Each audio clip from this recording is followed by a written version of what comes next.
रहीम अस्सलाम वालेकुम। आज मैं आपके साथ दही चना चाट की रेसिपी शेयर करने जा रही हूँ। उसके लिए ही हमने सारा कुछ बॉईल करके रख लिया है पहले से ही।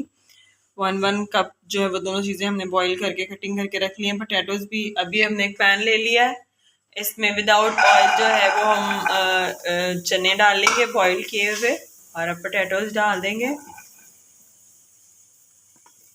2 से 3 मिनट के लिए आपने इनको फ्राई कर लेना है थोड़ा सा।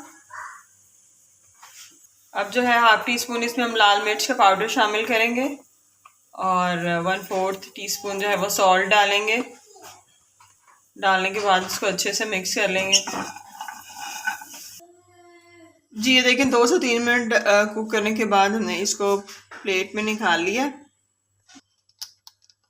चाट के लिए अब अलग से एक मसाला तैयार करने लगे हैं। उसके लिए हमने चाट मसाला ले लिया है 1 टीस्पून, और 1/2 टीस्पून इसमें चिली फ्लेक्स